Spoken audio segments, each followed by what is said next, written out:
Spinoza démasque la guérison des 10 lépreux était un mensonge. Attendez une seconde avant de commencer.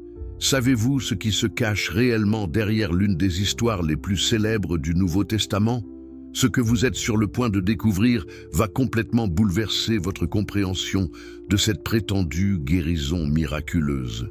Si vous appréciez les histoires qui révèlent des vérités cachées et qui remettent en question tout ce qu'on nous a enseigné, n'oubliez pas de vous abonner à la chaîne pour ne manquer aucun moment de ces révélations explosives. D'ailleurs, dites-moi dans les commentaires de quel pays vous regardez cette vidéo et à quelle heure vous la découvrez. Cela m'aide énormément à comprendre notre communauté internationale de chercheurs de vérité. Et si vous regardez sur votre téléphone portable, un petit like maintenant aiderait vraiment beaucoup à faire découvrir cette révélation à plus de personnes. L'algorithme favorise les vidéos qui reçoivent des interactions rapidement.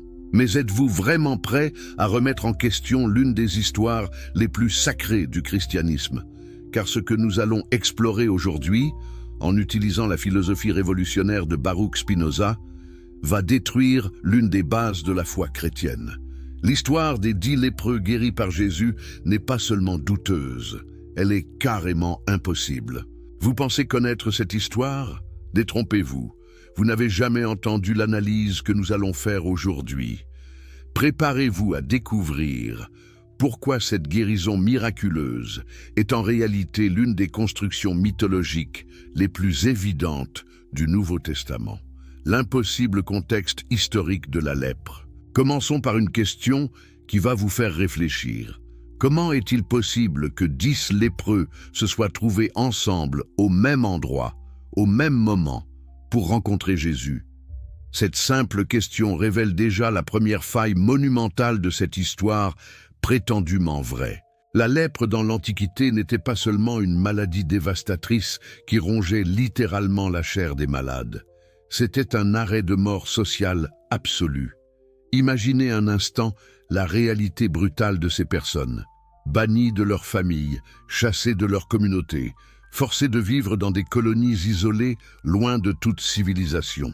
Mais savez-vous ce qui est encore plus révélateur? Les lois juives de l'époque étaient d'une cruauté implacable envers ces malheureux. Le Lévitique, ce livre de loi que les Juifs révéraient comme parole divine, était clair comme de l'eau de roche. Le lépreux atteint de la plaie portera ses vêtements déchirés et laissera flotter ses cheveux. Il se couvrira la barbe et criera « impur ». Impur. Aussi longtemps qu'il aura la plaie, il sera impur. Il est impur. Il habitera seul. Sa demeure sera hors du camp. Vous rendez-vous compte de ce que cela signifie concrètement? Ces personnes étaient des morts-vivants sociaux.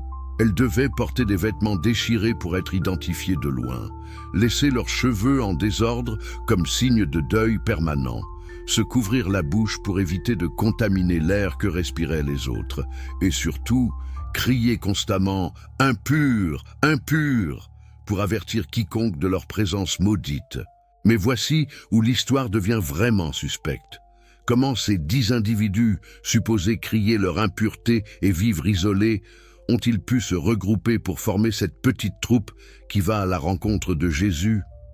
La loi juive interdisait formellement aux lépreux de s'approcher des personnes saines, et encore moins de voyager ensemble en groupe organisé. Réfléchissez-y sérieusement. Si vous étiez un lépreux au 1er siècle, votre priorité absolue serait de survivre jour après jour dans des conditions inhumaines. Vous ne formeriez pas des groupes de 10 personnes pour aller à la recherche d'un prédicateur itinérant. Vous seriez trop occupé à chercher de la nourriture, un abri et à éviter d'être lapidé par des citoyens respectueux de la loi religieuse. Et puis, il y a cette question géographique troublante que personne ne semble jamais poser. Où exactement cette rencontre a-t-elle eu lieu? Luc nous dit que Jésus était entre la Samarie et la Galilée. Mais attendez une minute. Cette localisation géographique pose un problème énorme quand on la confronte avec la chronologie des autres évangiles. Selon la progression logique du ministère de Jésus, à ce moment de son parcours vers Jérusalem, il ne devrait pas se trouver dans cette région. Matthieu et Marc situent Jésus à des endroits complètement différents à cette période. C'est comme si quelqu'un essayait de vous convaincre qu'une personne se trouvait simultanément à Paris et à Londres au même moment. Mais creusons encore plus profond dans cette impossibilité géographique. La région entre la Samarie et la Galilée était une zone de passage, pas un lieu de résidence permanent. Où ces 10 lépreux auraient-ils vécu? Dans quelle colonie? Avec quelles ressources? Les lépreux ne pouvaient pas traverser librement les territoires. Ils étaient confinés dans des zones spécifiques, loin des routes commerciales. Et voici une autre question qui devrait vous faire frémir. Comment ces 10 hommes ont-ils survécu assez longtemps pour rencontrer Jésus? La lèpre hansenienne, la vraie lèpre, est une maladie progressive qui détruit systématiquement le système nerveux périphérique. Les malades perdent progressivement la sensation dans leurs extrémités, ce qui conduit à des blessures répétées, des infections secondaires et finalement à la mort par complication. Dans un monde sans antibiotiques, sans soins médicaux appropriés, sans nutrition adéquate, la survie à long terme avec une lèpre avancée était pratiquement impossible. Ces 10 hommes auraient dû être dans des états de décomposition avancés, incapables de marcher, encore moins de voyager pour rencontrer un prédicateur. Avez-vous déjà réfléchi à la logistique de leur survie quotidienne? Comment se nourrissaient-ils? Qui leur donnait à manger sans violer les lois de pureté? Comment se procuraient-ils de l'eau potable? Où dormaient-ils? Comment se protégeaient-ils des éléments et des animaux sauvages? Toutes ces questions pratiques révèlent l'impossibilité fondamentale de l'existence de ce groupe de 10 lépreux errants. Mais le plus révélateur, c'est le nombre lui-même. 10. Pourquoi pas 7, qui était le nombre parfait dans la symbolique juive? Pourquoi pas 12, comme les tribus d'Israël ou les apôtres? Le chiffre 10 représente la complétude dans la tradition hébraïque, les 10 commandements, les 10 plaies d'Égypte, les 10 hommes nécessaires pour former un minyan dans la synagogue. Ce choix du nombre 10 n'est pas accidentel. Il révèle une construction narrative délibérée, une création littéraire destinée à frapper l'imagination plutôt qu'à rapporter un fait historique. C'est exactement le genre de détail symbolique qu'un auteur antique inclurait pour donner du poids théologique à son récit. L'analyse des lois de purification révèle encore plus d'incohérences. Selon le Lévitique, un homme guéri de la lèpre devait suivre un processus de purification extrêmement complexe et coûteux. Il devait d'abord être examiné par un prêtre hors du camp. Puis, si la guérison était confirmée, il devait apporter 2 oiseaux vivants et purs, du bois de cèdre, du cramoisi et de l'hysope pour le premier sacrifice. Mais ce n'était que le début. Le 8e jour, il devait apporter 2 agneaux sans défaut et une brebis d'1 an sans défaut, 3 dixièmes de fleurs de farine pétries à l'huile pour l'offrande et un log d'huile. Vous imaginez le coût? Ces offrandes représentaient une fortune pour des gens ordinaires, alors pour des lépreux qui avaient tout perdu. Comment ces 10 hommes auraient-ils pu se procurer tous ces animaux et ces ingrédients coûteux? D'où auraient-ils tiré l'argent nécessaire? Et surtout, comment auraient-ils pu organiser 10 cérémonies de purification simultanées au temple de Jérusalem? La logistique seule rend cette histoire complètement invraisemblable. Voici une autre question troublante. Si Jésus avait vraiment le pouvoir de guérir instantanément 10 lépreux d'un seul coup, pourquoi ne l'a-t-il jamais refait? Pourquoi cette guérison massive et spectaculaire n'est-elle mentionnée que dans un seul évangile? Un événement d'une telle ampleur aurait dû marquer profondément la mémoire collective et être rapporté par tous les témoins de l'époque. Mais Marc, qui écrit le premier évangile, ne mentionne pas cet épisode. Matthieu, qui reprend beaucoup d'éléments de Marc, l'ignore également. Jean, qui prétend être un témoin oculaire, n'en dit pas un mot. Seul Luc, qui écrit des décennies plus tard et qui n'était pas présent lors des événements supposés, raconte cette histoire extraordinaire. Cette absence dans les autres sources est criante. Si 10 lépreux avaient vraiment été guéris simultanément, cela aurait représenté le miracle le plus spectaculaire du ministère de Jésus. Les autorités religieuses auraient été en émoi, les foules auraient afflué de partout. Les témoins auraient transmis cette histoire de génération en génération. Au lieu de cela, nous avons le silence total des autres évangélistes. C'est comme si quelqu'un vous racontait qu'un homme avait ressuscité 10 morts d'un coup, mais que personne d'autre n'avait jugé bon de mentionner cet événement extraordinaire. N'est-ce pas étrange? Et puis, il y a cette question de timing qui devrait tous nous interpeller. Pourquoi Jésus envoie-t-il les lépreux vers les prêtres avant que la guérison ne se manifeste? Selon le récit de Luc, c'est en chemin vers les prêtres qu'ils sont guéris, pas avant. Mais réfléchissez à l'absurdité de la situation. 10 lépreux se présentent devant des prêtres en déclarant être guéris alors qu'ils portent encore tous les signes visibles de leur maladie. Les prêtres les auraient immédiatement renvoyés, probablement après les avoir fait battre pour s'être moqués du système religieux. Un lépreux qui se présente au temple sans être manifestement guéri commet un sacrilège passible de mort. Jésus aurait-il vraiment envoyé ces hommes à une mort certaine? Cette incohérence narrative révèle la construction artificielle de l'histoire. L'auteur avait besoin que les lépreux partent pour créer la tension dramatique de leur guérison en chemin. Mais il n'a pas réfléchi aux implications pratiques et légales de cette séquence d'événements. Voici encore une question qui devrait vous faire réfléchir. Comment ces 10 lépreux ont-ils reconnu Jésus? Ils vivaient isolés de la société, sans accès aux nouvelles et aux rumeurs qui circulaient dans les villes et villages. Comment auraient-ils su que cet homme qui passait était le fameux guérisseur dont parlaient les gens? Les lépreux ne fréquentaient pas les marchés, les synagogues, les places publiques où se propageaient les nouvelles. Ils vivaient dans un isolement total, coupés de tous les réseaux d'information de l'époque. Leur reconnaissance immédiate de Jésus suggère une connaissance préalable qui était matériellement impossible dans leurs conditions de vie. Cette reconnaissance instantanée révèle encore une fois la nature littéraire plutôt qu'historique du récit. L'auteur avait besoin que les lépreux identifient immédiatement Jésus pour que l'histoire fonctionne, sans se préoccuper de la vraisemblance de cette reconnaissance. L'analyse révolutionnaire de Spinoza contre les miracles baroques.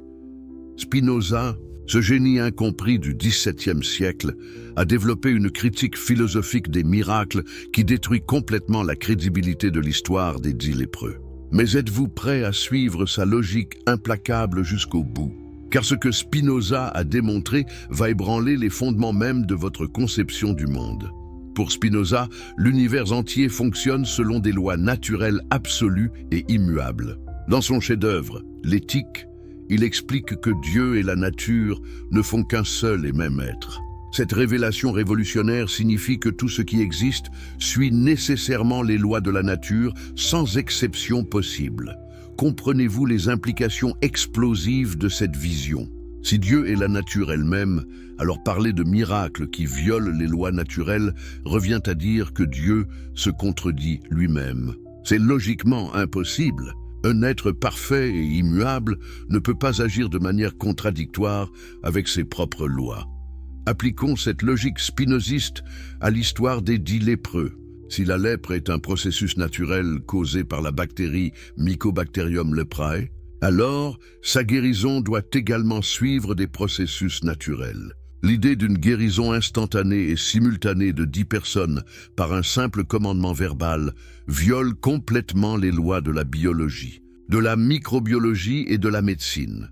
Mais Spinoza va encore plus loin dans sa critique. Il affirme que les prétendus miracles ne sont que des événements naturels dont nous ignorons encore les causes. Quand les gens de l'Antiquité voyaient quelque chose qu'ils ne comprenaient pas, ils l'attribuaient immédiatement à une intervention divine. Cette tendance révèle leur ignorance, et pas la réalité d'un miracle. Réfléchissez à cette perspective.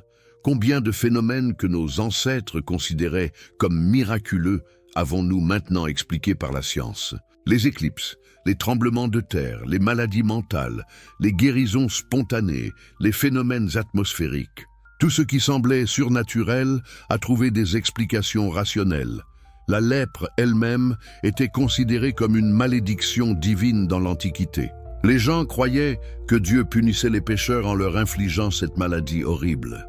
Nous savons maintenant que c'est une infection bactérienne qui se transmet par contact prolongé avec des personnes infectées. Où est le miracle? Où est la punition divine? Nulle part, juste notre ignorance d'alors. Spinoza explique aussi pourquoi les religions encouragent les croyances en miracles. C'est un mécanisme de contrôle social.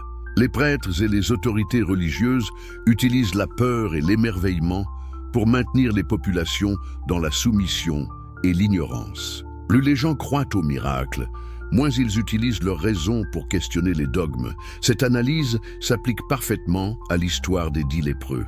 Quel est le message implicite de cette histoire? Que seule la foi en Jésus peut sauver, que les autorités religieuses traditionnelles sont insuffisantes, que les miracles authentifient la mission divine de Jésus.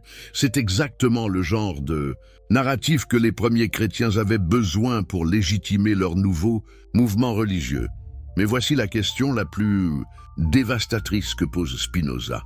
Si les miracles étaient réels, pourquoi Dieu les réserverait-il à une époque et à une région spécifique?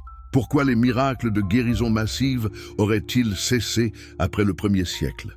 Les lépreux d'aujourd'hui sont-ils moins dignes de compassion divine que ceux de l'époque de Jésus? Cette inégalité temporelle dans les prétendus miracles révèle leur nature humaine plutôt que divine. Les histoires de miracles prolifèrent quand les communautés religieuses ont besoin de légitimité, puis disparaissent quand ces communautés sont établies et n'ont plus besoin de preuves extraordinaires pour convaincre.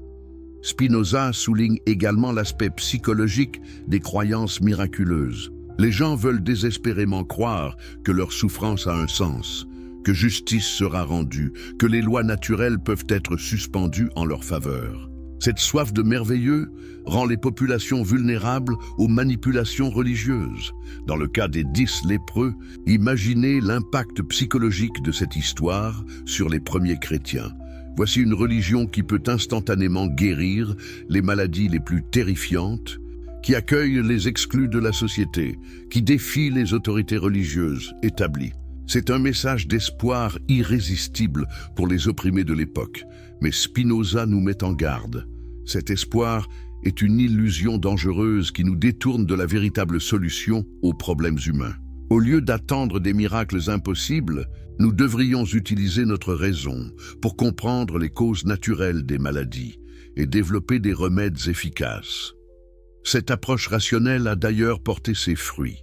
Nous avons effectivement vaincu la lèpre, non pas par des prières ou des miracles, mais par la recherche scientifique qui a identifié la bactérie responsable et développé des antibiotiques efficaces. Voilà le vrai miracle, la capacité humaine de comprendre et de maîtriser la nature par l'exercice de la raison. Spinoza va encore plus loin en expliquant que la croyance au miracle infantilise l'humanité. Elle nous maintient dans un état de dépendance perpétuelle envers des autorités prétendument capables d'intercéder auprès de Dieu pour nous. Cette dépendance nous empêche de développer notre autonomie intellectuelle et morale. Pensez-y sérieusement. Si vous croyez que des guérisons miraculeuses sont possibles, vous êtes moins motivé pour soutenir la recherche médicale, pour améliorer les conditions de vie, pour lutter contre les causes sociales des maladies. Vous attendez passivement l'intervention divine au lieu d'agir rationnellement. Cette passivité a des conséquences concrètes dramatiques. Combien de malades ont refusé des traitements médicaux efficaces en espérant une guérison miraculeuse? Combien sont morts parce qu'ils ont préféré la prière à la médecine? La croyance au miracle tue littéralement. Spinoza explique aussi pourquoi les récits de miracles se multiplient dans les périodes de crise. Quand les gens souffrent, ils sont plus réceptifs aux histoires extraordinaires qui promettent une délivrance surnaturelle. Les premiers chrétiens vivaient sous l'oppression romaine, dans la pauvreté et l'insécurité. Les histoires de miracles leur offraient un réconfort psychologique, mais ce réconfort a un prix. Il détourne les énergies de la lutte réelle pour améliorer les conditions de vie. Au lieu de s'organiser politiquement, socialement, économiquement pour changer leur situation, les opprimés se contentent d'espérer des interventions divines qui ne viendront jamais. Cette dynamique explique pourquoi les classes dirigeantes ont toujours encouragé les croyances religieuses dans les populations dominées. Des esclaves qui attendent le paradis dans l'au-delà sont moins susceptibles de se révolter contre leurs maîtres terrestres. Des malades qui espèrent des guérisons miraculeuses sont moins exigeants envers les systèmes de santé défaillants. L'histoire des 10 lépreux s'inscrit parfaitement dans cette logique de contrôle social. Elle enseigne aux exclus de la société qu'ils doivent avoir foi en Jésus plutôt que de revendiquer des droits sociaux, des soins médicaux, une intégration dans la communauté. Elle transforme un problème social en problème spirituel. Spinoza nous invite à dépasser cette aliénation religieuse en embrassant pleinement notre humanité rationnelle. Nous avons la capacité de comprendre les lois de la nature, de les utiliser pour améliorer notre condition, de construire des sociétés plus justes et plus efficaces. Pourquoi renoncer à cette puissance extraordinaire pour nous soumettre à des illusions consolatrices? Cette libération intellectuelle que propose Spinoza n'est pas un processus facile. Elle exige du courage pour affronter la réalité sans les béquilles psychologiques de la religion. Elle demande de la persévérance pour développer nos connaissances rationnelles. Elle nécessite de la solidarité pour construire collectivement un monde meilleur. Mais les bénéfices de cette émancipation sont immenses. Une vie authentique basée sur la compréhension plutôt que sur l'ignorance, une éthique responsable fondée sur nos choix réels plutôt que sur des commandements arbitraires, une espérance réaliste dans nos capacités humaines plutôt qu'une attente vaine d'intervention divine. Voici donc la question cruciale que Spinoza nous pose à travers sa critique des miracles. Préférez-vous la vérité inconfortable ou le mensonge consolant? Êtes-vous prêt à abandonner les illusions rassurantes pour embrasser une compréhension authentique de votre condition et de vos possibilités? L'histoire des 10 lépreux vous met face à ce choix fondamental. Vous pouvez continuer à croire à cette fable impossible ou vous pouvez utiliser votre raison pour la reconnaître comme ce qu'elle est. Une construction mythologique destinée à servir des intérêts religieux et politiques spécifiques. Les contradictions textuelles accablantes.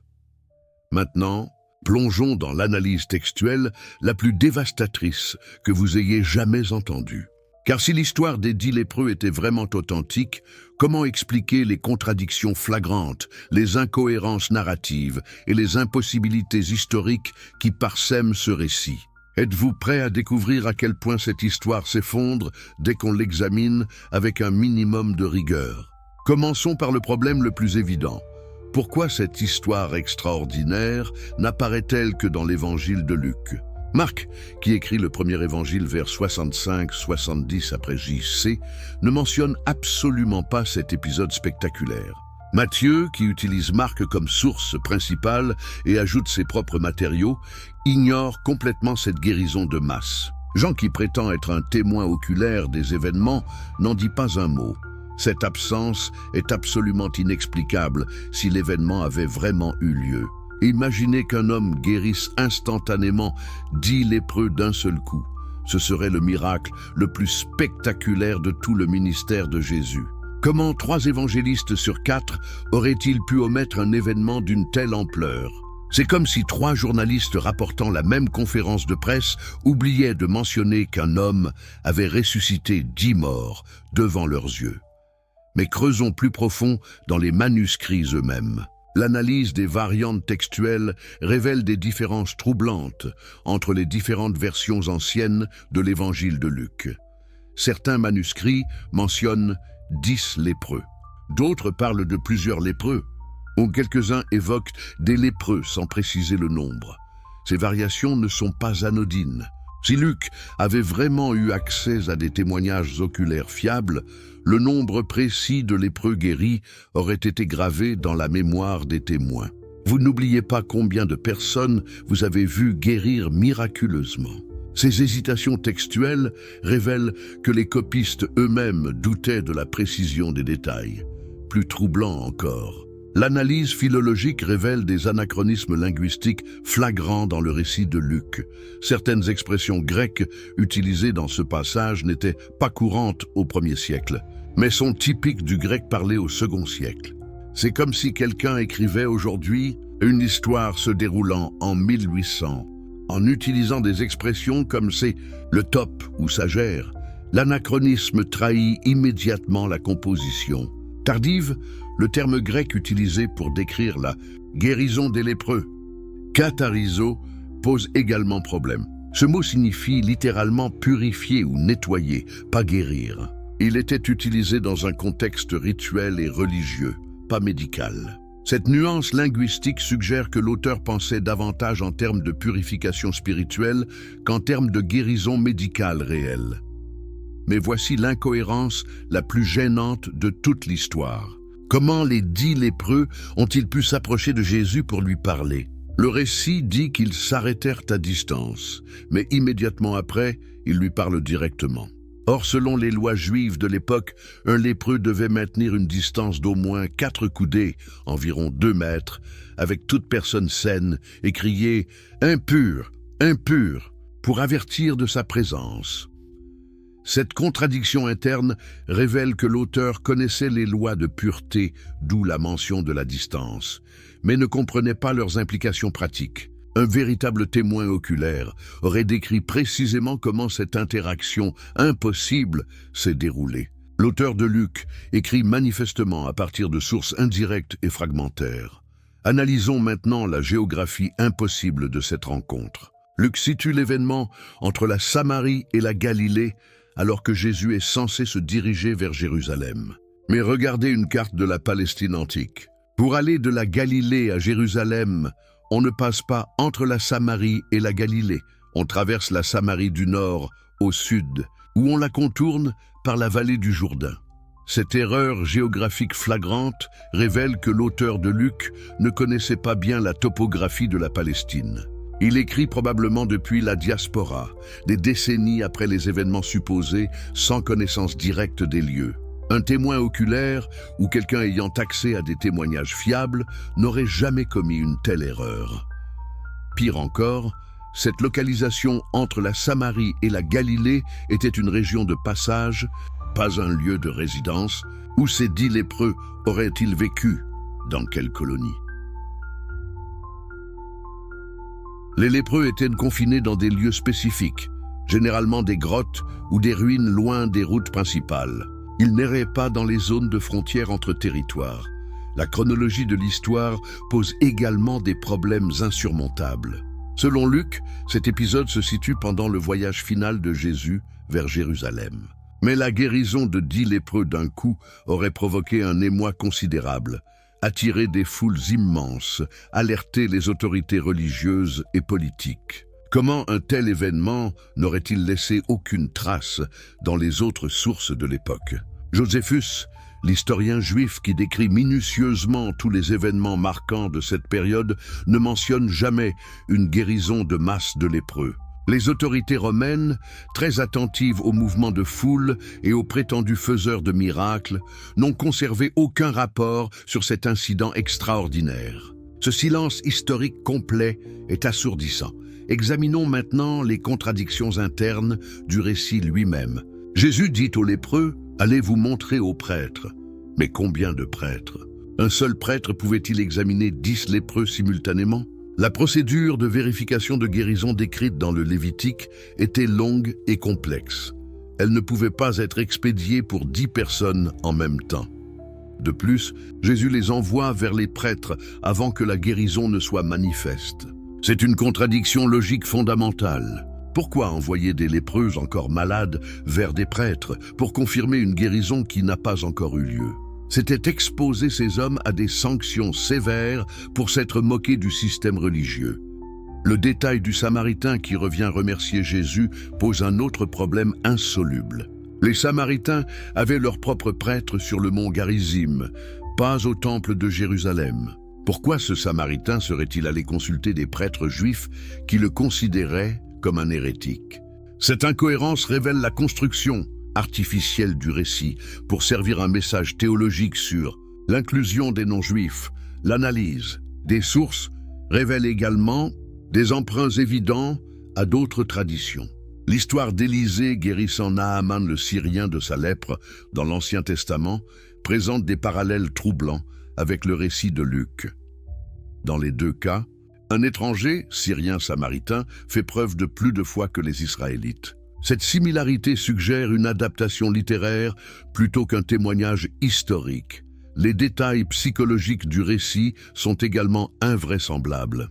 10 hommes qui souffrent depuis des années de la pire maladie imaginable sont instantanément guéris et 9 d'entre eux continuent leur chemin sans même un regard en arrière. Cette réaction est psychologiquement impossible. Une guérison miraculeuse après des années de souffrance provoquerait une explosion de joie, de gratitude, d'émerveillement. Cette froideur émotionnelle des 9 lépreux ingrats révèle encore une fois la construction théologique du récit. L'auteur avait besoin de créer un contraste entre la gratitude du Samaritain et l'ingratitude des Juifs pour servir son message sur l'ouverture aux non-Juifs. Il n'a pas pensé à la vraisemblance psychologique de cette réaction. L'examen des structures narratives révèle également des patterns typiques des légendes populaires plutôt que des témoignages historiques. Le nombre symbolique, 10, la leçon morale claire, gratitude versus ingratitude, l'opposition ethnique, juif versus samaritain, la guérison instantanée, tous ces éléments correspondent au code des récits édifiants, pas au rapport factuel. Comparez cette histoire avec les récits de guérison individuelle dans les évangiles. Ceux-ci contiennent des détails concrets, des noms parfois, des circonstances précises, des réactions émotionnelles crédibles. L'histoire des 10 lépreux, par contraste, est abstraite, symbolique, construite autour d'un message théologique plutôt que d'une expérience vécue. L'analyse comparative avec d'autres littératures antiques révèle des parallèles troublants. Les récits de guérisons miraculeuses multiples se retrouvent dans les biographies d'Apollonius, de Tiane, d'Asclépios, d'autres figures religieuses de l'époque. Ces récits suivent des modèles littéraires établis pour authentifier la divinité de leur héros. Cette standardisation des récits miraculeux suggère qu'ils répondent à des attentes culturelles plutôt qu'à des expériences historiques uniques. Les premiers chrétiens, en compétition avec d'autres mouvements religieux, avaient besoin de démontrer que leurs héros pouvaient accomplir des prodiges au moins égaux à ceux des autres figures divines. Voici donc la question finale que pose cette analyse textuelle impitoyable. Face à toutes ces contradictions, ces impossibilités, ces anachronismes, ces emprunts littéraires, pouvez-vous encore croire que l'histoire des 10 lépreux rapporte un événement historique réel ? Ou devez-vous admettre que nous sommes face à une construction mythologique tardive, créée pour servir des objectifs théologiques et missionnaires spécifiques? La réponse honnête à cette question déterminera votre rapport à la vérité historique et votre capacité à distinguer entre les faits documentés et les légendes pieuses. Car accepter l'évidence de la construction fictionnelle de cette histoire, c'est ouvrir la porte à une remise en question plus large de l'historicité des récits évangéliques. Êtes-vous prêt à franchir cette étape? Êtes-vous prêt à appliquer la même rigueur critique à l'ensemble des prétendus miracles du Nouveau Testament? Car une fois que vous avez compris les mécanismes de création des légendes religieuses, vous ne pourrez plus jamais les lire avec la même naïveté. Alors, de quel pays regardez-vous cette révélation? Et à quelle heure découvrez-vous ces vérités que l'establishment religieux préfère garder cachées? N'hésitez pas à partager vos réactions dans les commentaires. Votre engagement aide énormément à faire connaître ces analyses critiques à une audience plus large. Vous pensiez avoir tout entendu sur l'histoire des 10 lépreux? Détrompez-vous. Ce qui va suivre va complètement pulvériser vos dernières illusions sur ce récit prétendument historique. Si vous appréciez ces révélations qui dévoilent la vérité cachée derrière les textes sacrés, abonnez-vous immédiatement à cette chaîne pour ne manquer aucune de nos analyses explosives qui remettent en question des siècles de dogmes religieux. D'ailleurs, écrivez-moi dans les commentaires de quel pays vous nous regardez en ce moment et quelle heure il est chez vous. Cela m'aide énormément à comprendre notre communauté internationale de chercheurs de vérité. Et si vous êtes sur votre téléphone portable, un petit like dès maintenant boosterait vraiment la visibilité de cette vidéo auprès d'autres personnes qui méritent de connaître ces vérités dérangeantes. Car ce que vous allez découvrir maintenant va vous révéler comment cette histoire s'inscrit dans un vaste système de construction mythologique, comment elle reproduit des schémas narratifs millénaires et surtout, comment elle a été délibérément façonnée pour servir des agendas politiques et religieux très précis. La mécanique impitoyable de la construction mythologique, avez-vous déjà réfléchi à la façon dont naissent les légendes? Comment une simple histoire, répétée de bouche à oreille, se transforme progressivement en récit sacré que personne n'ose plus questionner? L'histoire des 10 lépreux nous offre un cas d'école, parfait de cette mécanique implacable de mythologisation qui a façonné l'ensemble du christianisme primitif. Commençons par examiner les parallèles troublants entre cette histoire et les récits mythologiques antérieurs.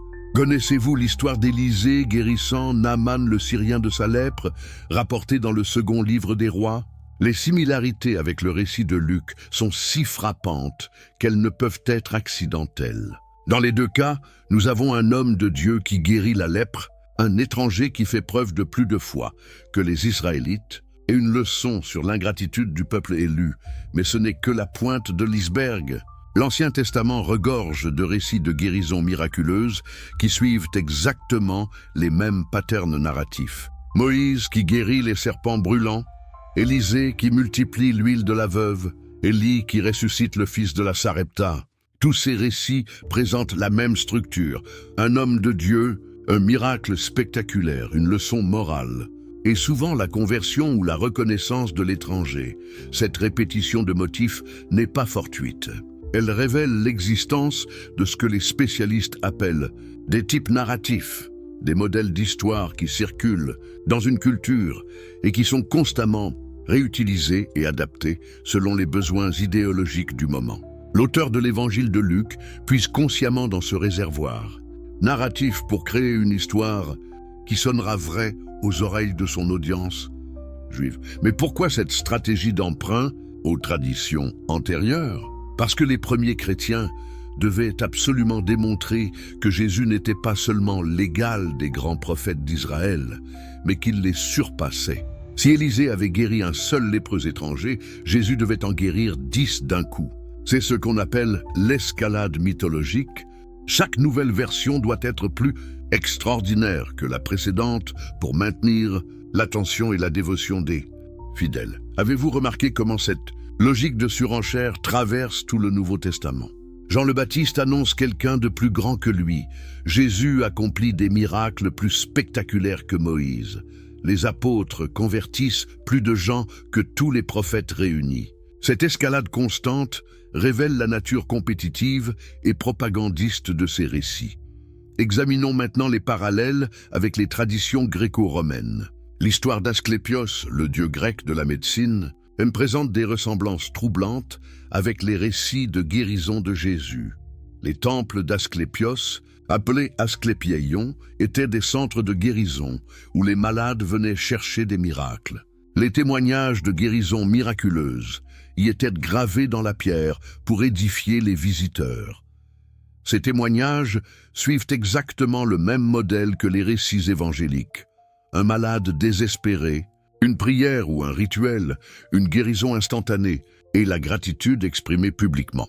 La seule différence, c'est le nom du Dieu invoqué. Cette similarité structurelle révèle que nous sommes face à un genre littéraire bien établi et pas à des rapports historiques uniques.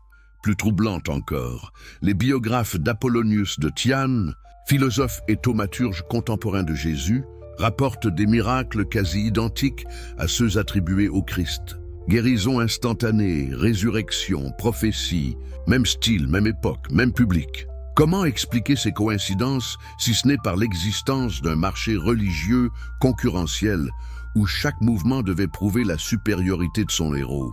Cette compétition religieuse explique parfaitement pourquoi l'histoire des 10 lépreux n'apparaît que chez Luc, l'évangéliste qui écrit le plus tard et qui s'adresse spécifiquement à un public non juif. Il avait besoin d'histoires spectaculaires pour convaincre des païens habitués aux récits miraculeux de leur propre tradition religieuse.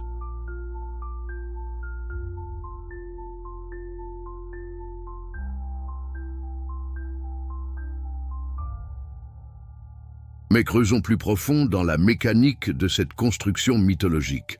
Savez-vous comment se transmettaient les histoires dans l'Antiquité? Par la tradition orale pendant des décennies, avant d'être finalement couchées par écrit. Et que se passe-t-il quand une histoire passe de bouche à oreille pendant si longtemps? Elle s'enrichit, se dramatise, s'embellit à chaque répétition. Imaginez la scène. Un prédicateur chrétien du IIe siècle raconte à sa communauté comment Jésus avait guéri un lépreux. L'histoire impressionne, mais pas assez pour rivaliser avec les récits de guérisons multiples attribués aux dieux païens. Alors, petit à petit, un lépreux devient 2, puis 5, puis 10. Le nombre 10 est choisi pour son symbolisme parfait dans la tradition juive. Cette inflation progressive est un phénomène bien documenté en anthropologie religieuse. Les mythes grossissent naturellement au fil des retellings, chaque narrateur ajoutant des détails pour maintenir l'attention de son audience. Ce qui commence comme un événement modeste finit par devenir un prodige extraordinaire qui défie toute vraisemblance. Analysons maintenant la fonction sociale de ces récits mythologiques. À quoi servaient-ils concrètement dans les premières communautés chrétiennes? D'abord, ils légitimaient l'autorité de Jésus face aux traditions juives établies. Ensuite, ils offraient l'espoir d'une délivrance miraculeuse aux opprimés de l'Empire romain. Enfin, ils créaient une identité communautaire distinctive par rapport aux autres groupes religieux. Cette triple fonction, légitimation, consolation, différenciation, explique pourquoi ces histoires ont été si soigneusement élaborées et préservées. Elles n'étaient pas de simples anecdotes, mais des outils politiques et idéologiques essentiels à la survie et à l'expansion du mouvement chrétien naissant. Réfléchissez à la sophistication de la construction narrative de l'histoire des 10 lépreux. Elle combine habilement l'attente juive du Messie, la fascination gréco-romaine pour les guérisseurs divins et le message chrétien d'inclusion universelle. C'est du marketing religieux de très haut niveau, pas un témoignage spontané. Le détail du Samaritain reconnaissant est particulièrement révélateur de cette stratégie narrative. Les Samaritains étaient considérés comme des hérétiques par les Juifs orthodoxes, mais les premiers chrétiens cherchaient à élargir leur base de recrutement au-delà du judaïsme traditionnel. Quoi de mieux qu'une histoire montrant un Samaritain plus fidèle que 9 Juifs pour justifier cette ouverture missionnaire? Cette instrumentalisation des tensions ethniques et religieuses révèle la nature profondément politique de ces récits. Ils ne rapportent pas des faits historiques neutres, mais servent des agendas idéologiques précis. L'histoire des 10 lépreux est un manifeste déguisé en récit miraculeux. Examinons maintenant comment cette histoire s'inscrit dans les cycles mythologiques plus larges de l'humanité. Joseph Campbell, dans son œuvre monumentale, Le héros aux 1000 visages, a démontré que tous les récits héroïques de toutes les cultures suivent le même schéma narratif fondamental. L'appel à l'aventure, les épreuves, les alliés surnaturels, la transformation, le retour triomphant. L'histoire des 10 lépreux s'inscrit parfaitement dans ce monomythe universel. Les lépreux lancent un appel à l'aide, Jésus répond par son pouvoir surnaturel, la transformation miraculeuse s'opère, et le retour du Samaritain pour remercier complète le cycle narratif. Cette conformité aux structures mythologiques universelles révèle encore une fois la nature littéraire plutôt qu'historique du récit. Mais voici la question la plus troublante. Si cette histoire suit des patterns narratifs si prévisibles, si elle emprunte massivement aux traditions antérieures, si elle sert des objectifs idéologiques évidents, comment peut-elle encore être considérée comme un témoignage historique fiable? La réponse est simple, elle ne peut pas l'être, sauf si l'on renonce délibérément à tout esprit critique. Cette renonciation à l'esprit critique n'est pas accidentelle. Elle est activement encouragée par les institutions religieuses qui ont un intérêt vital au maintien de ces croyances.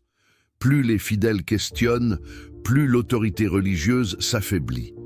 D'où l'insistance constante sur la foi comme vertu suprême et la suspicion jetée sur la raison critique. Mais nous, chercheurs de vérité, nous refusons cette soumission intellectuelle.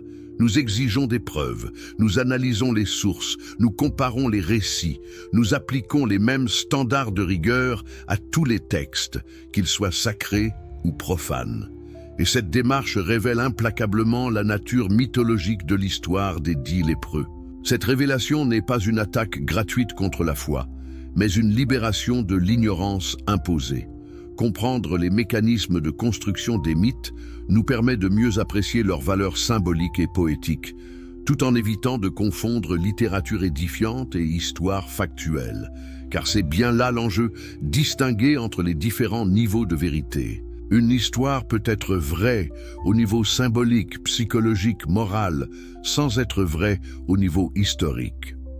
L'erreur catastrophique du fondamentalisme religieux est de confondre ces niveaux et d'insister sur la littéralité de récits qui n'ont jamais été conçus comme des reportages journalistiques. L'histoire des 10 lépreux, comprise comme mythe fondateur exprimant les valeurs chrétiennes d'inclusion et de reconnaissance, garde toute sa puissance édifiante. Mais présentée comme un fait historique attesté, elle devient une imposture intellectuelle qui insulte notre intelligence et notre soif de vérité authentique. L'agenda politique et religieux caché derrière le récit. Vous croyez vraiment que l'histoire des 10 lépreux a été écrite innocemment, juste pour rapporter un événement marquant? Quelle naïveté! Ce récit a été soigneusement élaboré pour servir des objectifs politiques et religieux très précis, dans un contexte de rivalité féroce entre différentes factions du judaïsme et du christianisme naissant. Êtes-vous prêt à découvrir la véritable agenda caché derrière cette histoire apparemment édifiante? Replaquons d'abord ce récit dans son contexte historique réel. Luc écrit son évangile vers 80-90 après JC, soit 50 à 60 ans après la mort supposée de Jésus. À cette époque, le mouvement chrétien traverse une crise identitaire majeure. Doit-il rester une secte juive réformée ou s'ouvrir aux non-juifs? Cette question déchire littéralement les premières communautés chrétiennes. D'un côté, vous avez les judéo-chrétiens, dirigés par Jacques, le frère de Jésus, qui insiste pour maintenir l'observance de la loi juive et limiter le message chrétien au peuple élu. De l'autre, vous avez Paul et ses disciples qui veulent évangéliser les païens sans leur imposer la circoncision et les prescriptions alimentaires juives. Cette tension est explosive. L'histoire des 10 lépreux prend tout son sens dans ce contexte de guerre idéologique. Regardez comme elle est habilement construite pour soutenir la position paulinienne. 9 Juifs guéris miraculeusement continuent leur chemin sans remercier, tandis qu'un seul Samaritain, un demi-païen aux yeux des Juifs orthodoxes, revient se prosterner devant Jésus avec gratitude. Le message est limpide. Les non-juifs sont plus dignes du salut chrétien que les juifs eux-mêmes. Cette instrumentalisation des préjugés ethniques à des fins théologiques révèle la nature profondément manipulatrice du récit. Luc ne rapporte pas un fait historique. Il construit une parabole polémique destinée à légitimer l'ouverture missionnaire aux païens contre l'opposition des judéo-chrétiens conservateurs. Mais creusons plus profond dans cette stratégie narrative. Pourquoi choisir spécifiquement un Samaritain comme héros positif de l'histoire? Parce que les Samaritains occupaient une position unique dans l'imaginaire juif. Ils étaient assez proches pour être familiers, mais assez différents pour être détestés. Descendants des anciens Israélites du royaume du Nord, ils pratiquaient une forme de judaïsme que les Juifs de Judée considéraient comme hérétique. Cette ambiguïté faisait des Samaritains les candidats parfaits pour le message d'inclusion chrétienne. En montrant un Samaritain plus reconnaissant que des Juifs, Luc prépare psychologiquement son audience à accepter l'idée que le salut peut s'étendre aux non-juifs. C'est de la propagande religieuse déguisée en récit miraculeux. Analysons maintenant le timing politique de cette histoire. Les années 80-90 correspondent à la période où l'Empire romain intensifie sa répression contre les mouvements juifs après la destruction du Temple de Jérusalem en 70. Dans ce contexte, il était politiquement astucieux pour les chrétiens de se distancier du judaïsme traditionnel et de montrer leur ouverture aux autres peuples de l'Empire.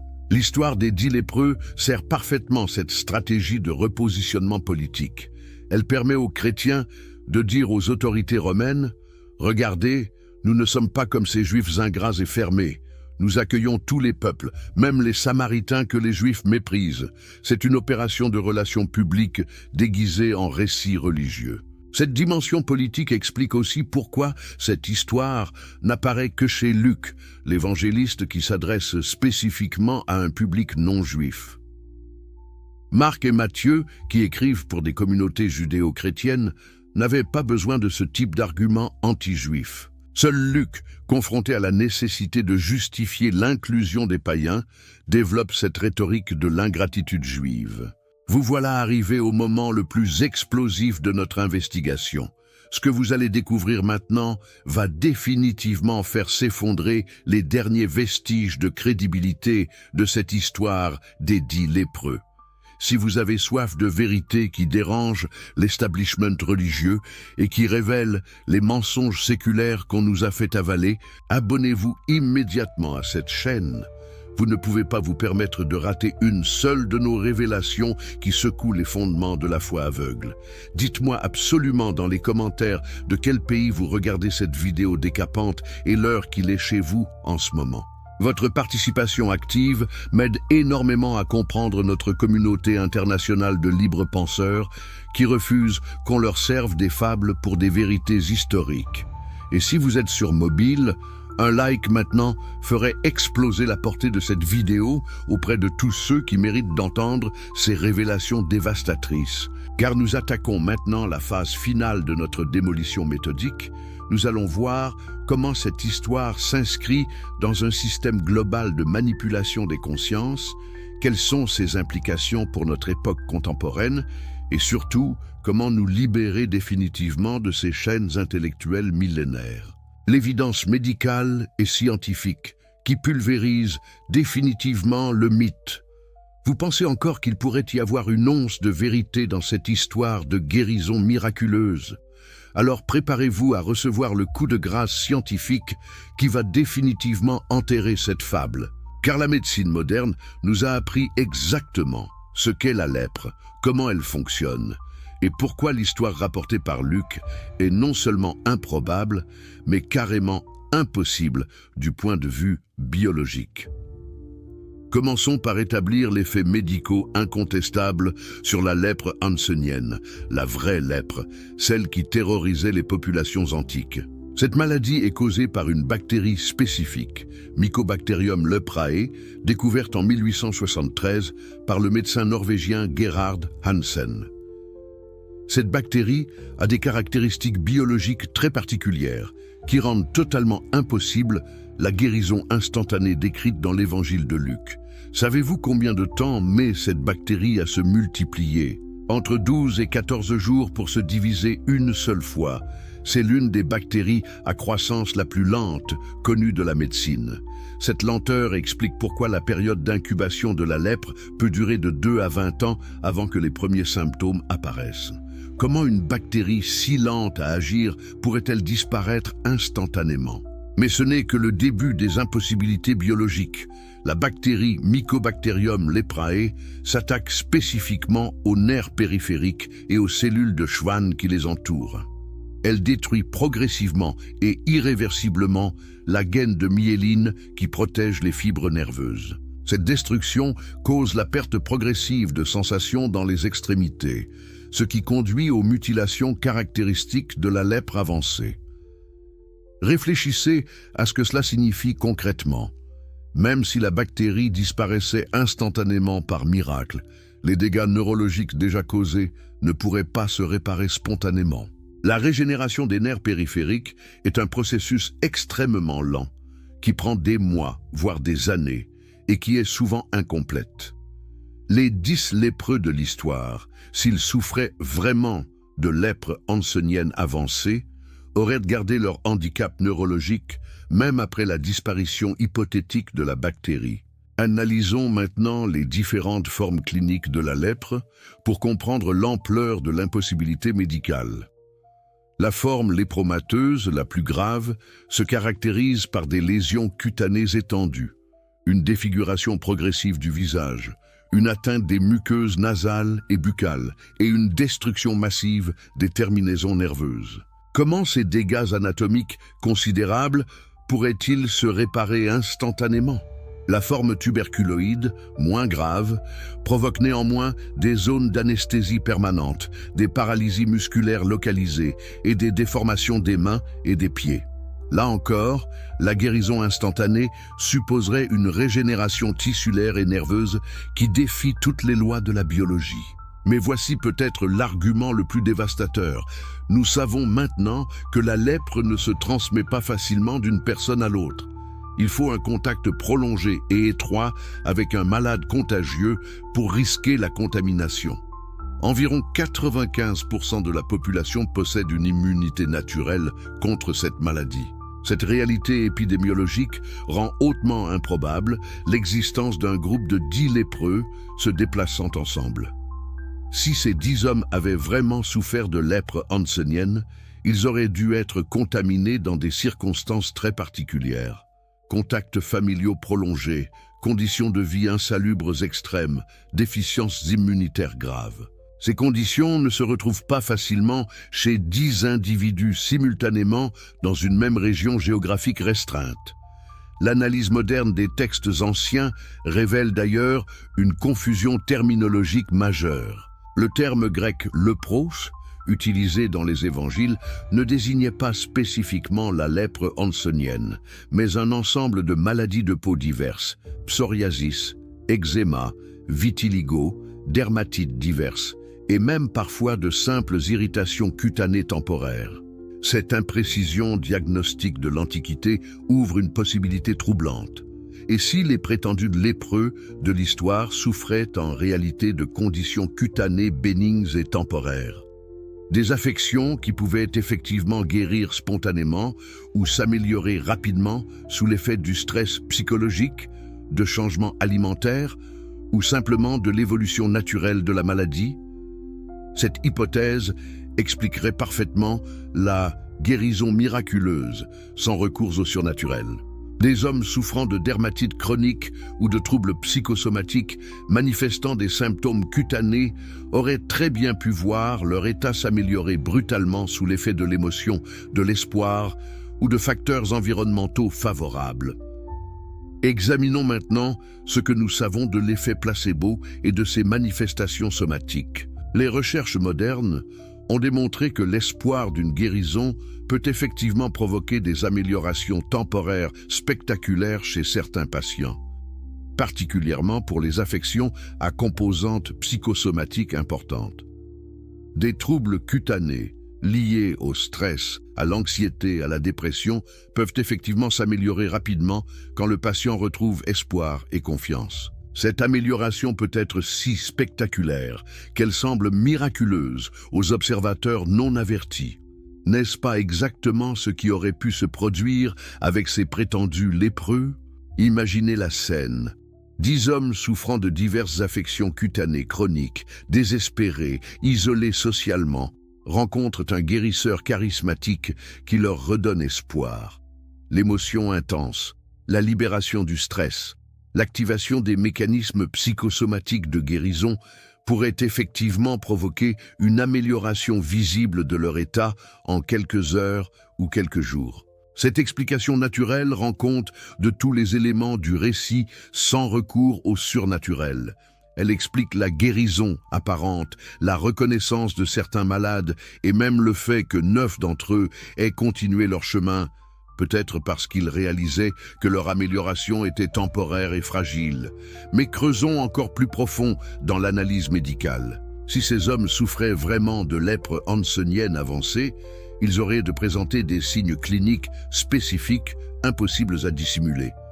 Déformations faciales caractéristiques, perte des sourcils, épaississement de la peau, ulcération chronique, amputation traumatique des doigts et orteils. Ces signes cliniques pathognomoniques, caractéristiques de la maladie, ne peuvent pas disparaître instantanément, même par miracle.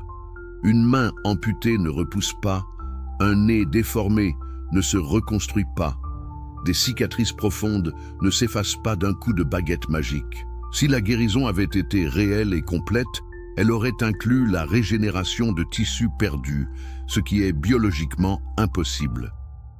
L'absence de description précise des lésions avant et après la supposée guérison révèle encore une fois le caractère littéraire plutôt que médical du récit.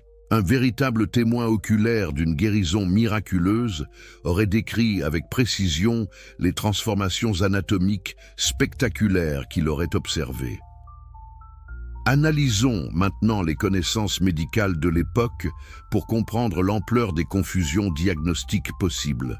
Les médecins antiques ne disposaient d'aucun moyen fiable de différencier la vraie lèpre hansénienne des nombreuses autres affections cutanées. Ils se basaient uniquement sur l'aspect extérieur des lésions, ce qui conduisait à des erreurs diagnostiques massives. Des maladies comme le psoriasis, l'eczéma chronique, le vitiligo, ou même de simples mycoses étendues pouvaient être confondues avec la lèpre. Ces affections, contrairement à la vraie lèpre, peuvent effectivement connaître des rémissions spontanées spectaculaires, surtout quand les facteurs de stress qui les déclenchent disparaissent. Cette confusion diagnostique explique parfaitement pourquoi tant de guérisons miraculeuses de lèpre ont été rapportées dans l'Antiquité. Il ne s'agissait probablement pas de vraies lèpres hanséniennes, mais d'affections cutanées diverses qui pouvaient effectivement guérir naturellement. La découverte de la véritable cause de la lèpre au XIXe siècle et le développement d'antibiotiques efficaces au XXe siècle ont d'ailleurs fait disparaître les prétendues guérisons miraculeuses de cette maladie. Coïncidence troublante, non? Dès qu'on a compris scientifiquement une maladie et développé des traitements efficaces, les miracles ont cessé. Cette observation vaut pour de nombreuses autres affections. Tant qu'une maladie reste mystérieuse et incurable, elle génère des récits de guérison miraculeuse. Dès qu'elle devient médicalement maîtrisée, les miracles disparaissent. N'est-ce pas la preuve éclatante que ces prétendus miracles n'étaient que des guérisons naturelles mal comprises? Examinons maintenant les conditions de vie réelles des lépreux dans l'Antiquité pour comprendre l'impossibilité de leur survie en groupe. La vraie lèpre hansénienne, non traitée, conduit rapidement à des infections secondaires mortelles. Les plaies ouvertes, l'absence de sensation qui empêche de détecter les blessures, la malnutrition chronique due à l'exclusion sociale, créent un terrain favorable à toutes les complications infectieuses. Dans un monde sans antibiotiques, sans antiseptiques, sans soins infirmiers appropriés, la survie de véritables lépreux pendant des années était quasi impossible. La plupart mouraient rapidement de septicémie, de gangrène ou d'autres complications infectieuses. Comment 10 lépreux authentiques auraient-ils pu survivre assez longtemps pour rencontrer Jésus? Cette réalité médicale brutale renforce encore l'hypothèse que les prétendus lépreux de l'histoire souffraient d'affections cutanées bénignes, plutôt que de vraies lèpres hanséniennes. Seules des maladies de peau non mortelles auraient permis leur survie à long terme dans les conditions sanitaires de l'époque. L'analyse des traitements modernes de la lèpre révèle également l'impossibilité d'une guérison instantanée. Même avec les antibiotiques les plus efficaces, dapsone, rifampicine, clofazimine, le traitement dure au minimum 6 mois pour les formes tuberculoïdes et jusqu'à 2 ans pour les formes lépromateuses. Et encore, ce traitement ne répare pas les dégâts neurologiques déjà causés. L'agenda politique et religieux caché derrière le récit. Vous croyez vraiment que l'histoire des 10 lépreux a été écrite innocemment, juste pour rapporter un événement marquant? Quelle naïveté! Ce récit a été soigneusement élaboré pour servir des objectifs politiques et religieux très précis, dans un contexte de rivalité féroce entre différentes factions du judaïsme et du christianisme naissant. Êtes-vous prêt à découvrir la véritable agenda caché derrière cette histoire apparemment édifiante? Replaquons d'abord ce récit dans son contexte historique réel. Luc écrit son évangile vers 80-90 après J.C., soit 50 à 60 ans après la mort supposée de Jésus. À cette époque, le mouvement chrétien traverse une crise identitaire majeure. Doit-il rester une secte juive réformée ou s'ouvrir aux non-juifs? Cette question déchire littéralement les premières communautés chrétiennes. D'un côté, vous avez les judéo-chrétiens, dirigé par Jacques, le frère de Jésus, qui insiste pour maintenir l'observance de la loi juive et limiter le message chrétien au peuple élu. De l'autre, vous avez Paul et ses disciples qui veulent évangéliser les païens sans leur imposer la circoncision et les prescriptions alimentaires juives. Cette tension est explosive. L'histoire des 10 lépreux prend tout son sens dans ce contexte de guerre idéologique. Regardez comme elle est habilement construite pour soutenir la position paulinienne. 9 Juifs guéris miraculeusement continuent leur chemin sans remercier, tandis qu'un seul Samaritain, un demi-païen aux yeux des Juifs orthodoxes, revient se prosterner devant Jésus avec gratitude. Le message est limpide. Les non-juifs sont plus dignes du salut chrétien que les juifs eux-mêmes. Cette instrumentalisation des préjugés ethniques à des fins théologiques révèle la nature profondément manipulatrice du récit. Luc ne rapporte pas un fait historique. Il construit une parabole polémique destinée à légitimer l'ouverture missionnaire aux païens contre l'opposition des judéo-chrétiens conservateurs. Mais creusons plus profond dans cette stratégie narrative. Pourquoi choisir spécifiquement un Samaritain comme héros positif de l'histoire? Parce que les Samaritains occupaient une position unique dans l'imaginaire juif. Ils étaient assez proches pour être familiers, mais assez différents pour être détestés. Descendants des anciens Israélites du royaume du Nord, ils pratiquaient une forme de judaïsme que les Juifs de Judée considéraient comme hérétique. Cette ambiguïté faisait des Samaritains les candidats parfaits pour le message d'inclusion chrétienne. En montrant un Samaritain plus reconnaissant que des Juifs, Luc prépare psychologiquement son audience à accepter l'idée que le salut peut s'étendre aux non-juifs. C'est de la propagande religieuse déguisée en récit miraculeux. Analysons maintenant le timing politique de cette histoire. Les années 80-90 correspondent à la période où l'Empire romain intensifie sa répression contre les mouvements juifs après la destruction du Temple de Jérusalem en 70. Dans ce contexte, il était politiquement astucieux pour les chrétiens de se distancier du judaïsme traditionnel et de montrer leur ouverture aux autres peuples de l'Empire. L'histoire des 10 lépreux sert parfaitement cette stratégie de repositionnement politique. Elle permet aux chrétiens de dire aux autorités romaines « Regardez, nous ne sommes pas comme ces Juifs ingrats et fermés.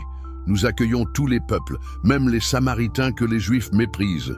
C'est une opération de relations publiques déguisée en récit religieux. » Cette dimension politique explique aussi pourquoi cette histoire n'apparaît que chez Luc, l'évangéliste qui s'adresse spécifiquement à un public non-juif.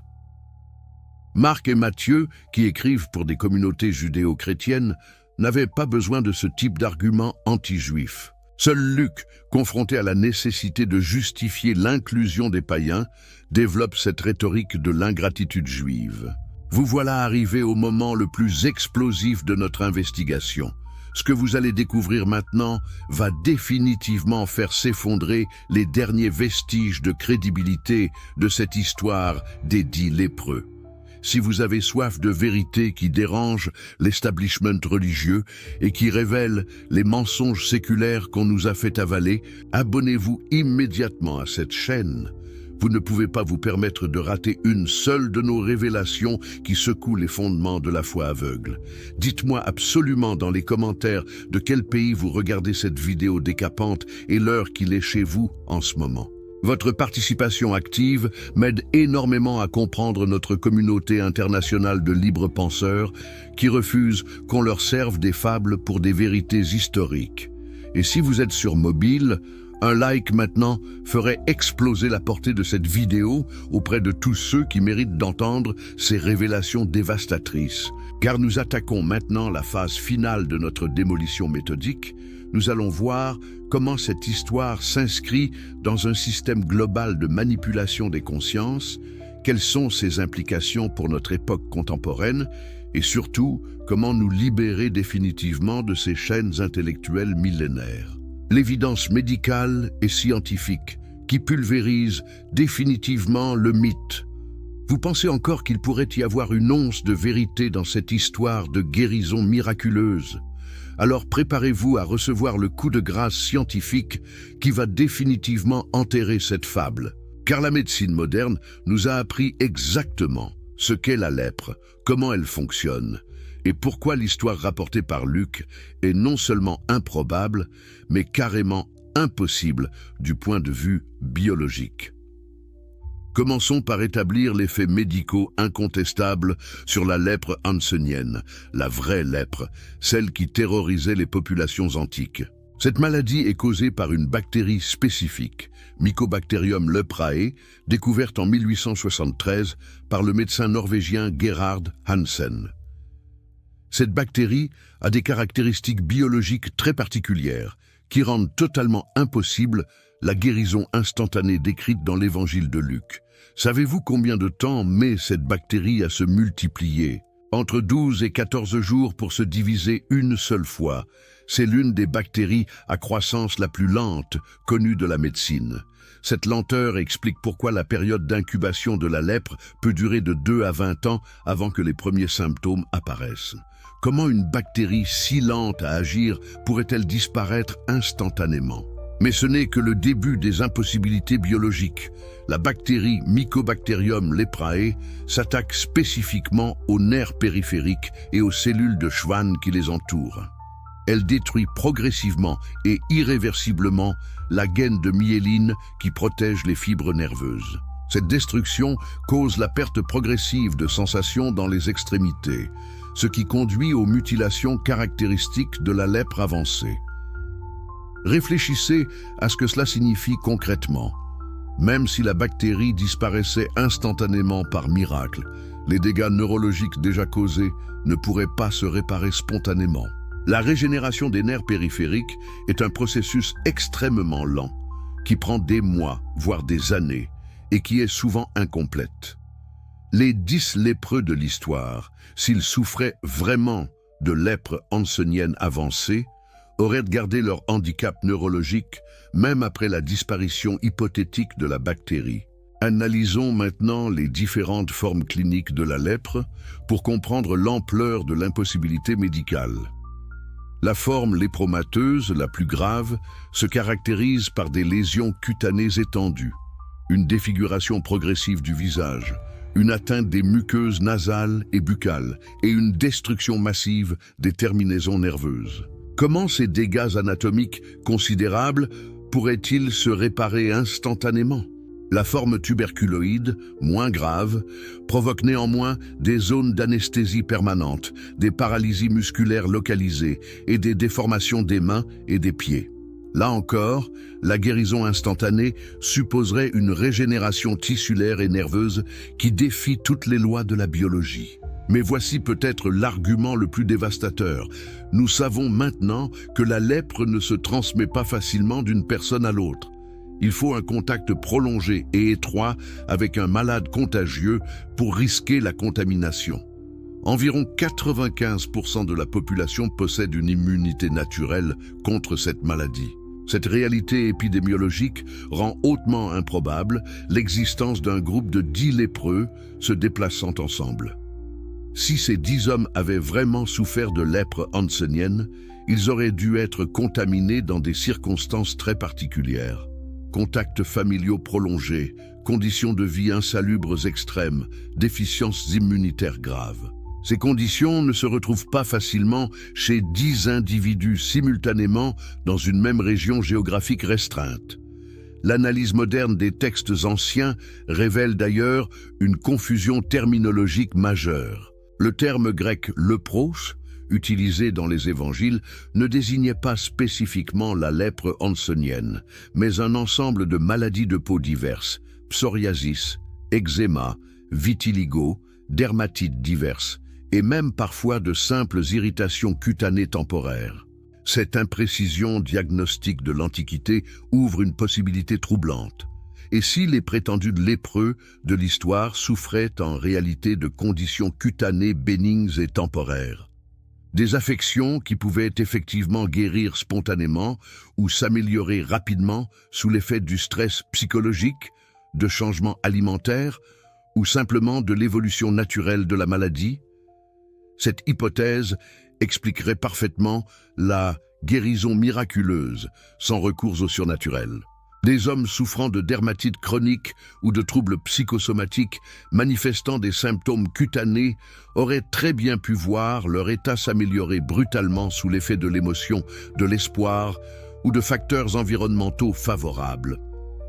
Examinons maintenant ce que nous savons de l'effet placebo et de ses manifestations somatiques. Les recherches modernes ont démontré que l'espoir d'une guérison peut effectivement provoquer des améliorations temporaires spectaculaires chez certains patients, particulièrement pour les affections à composantes psychosomatiques importantes.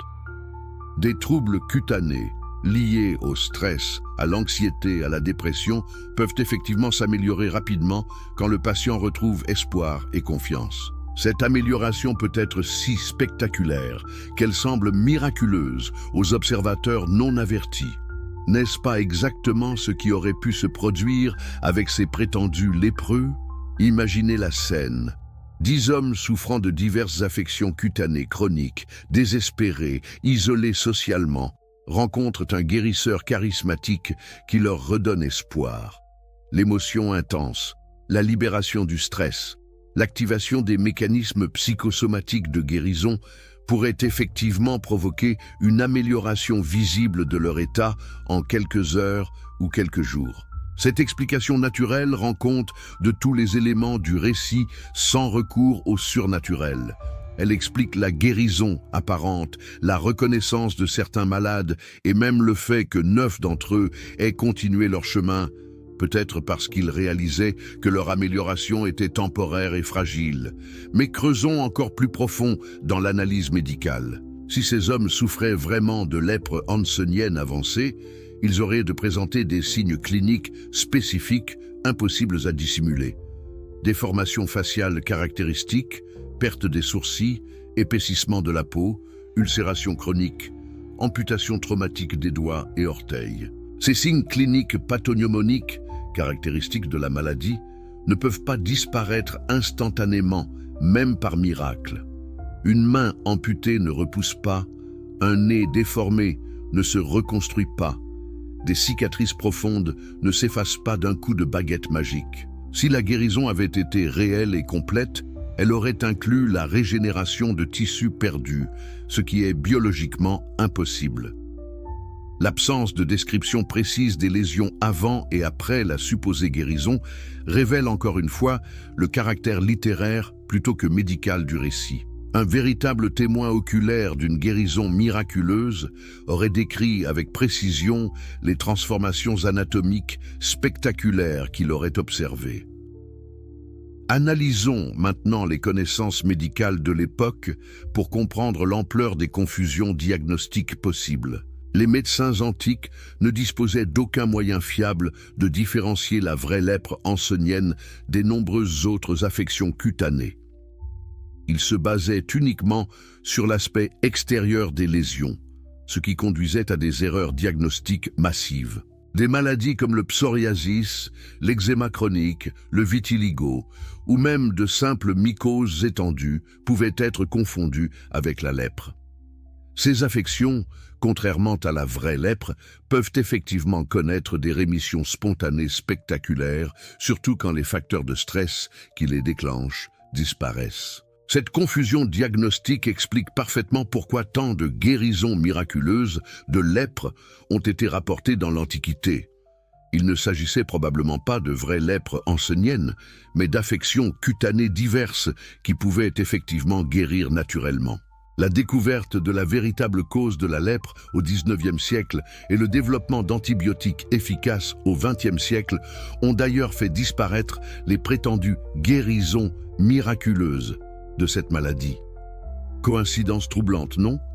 Dès qu'on a compris scientifiquement une maladie et développé des traitements efficaces, les miracles ont cessé. Cette observation vaut pour de nombreuses autres affections. Tant qu'une maladie reste mystérieuse et incurable, elle génère des récits de guérison miraculeuse. Dès qu'elle devient médicalement maîtrisée, les miracles disparaissent. N'est-ce pas la preuve éclatante que ces prétendus miracles n'étaient que des guérisons naturelles mal comprises? Examinons maintenant les conditions de vie réelles des lépreux dans l'Antiquité pour comprendre l'impossibilité de leur survie en groupe. La vraie lèpre hansenienne, non traitée, conduit rapidement à des infections secondaires mortelles. Les plaies ouvertes, l'absence de sensation qui empêche de détecter les blessures, la malnutrition chronique due à l'exclusion sociale, créent un terrain favorable à toutes les complications infectieuses. Dans un monde sans antibiotiques, sans antiseptiques, sans soins infirmiers appropriés, la survie de véritables lépreux pendant des années était quasi impossible. La plupart mouraient rapidement de septicémie, de gangrène ou d'autres complications infectieuses. Comment 10 lépreux authentiques auraient-ils pu survivre assez longtemps pour rencontrer Jésus? Cette réalité médicale brutale renforce encore l'hypothèse que les prétendus lépreux de l'histoire souffraient d'affections cutanées bénignes, plutôt que de vraies lèpres hanseniennes. Seules des maladies de peau non mortelles auraient permis leur survie à long terme dans les conditions sanitaires de l'époque. L'analyse des traitements modernes de la lèpre révèle également l'impossibilité d'une guérison instantanée. Même avec les antibiotiques les plus efficaces, dapsone, rifampicine, clofazimine, le traitement dure au minimum 6 mois pour les formes tuberculoïdes et jusqu'à 2 ans pour les formes lépromateuses. Et encore, ce traitement ne répare pas les dégâts neurologiques déjà causés.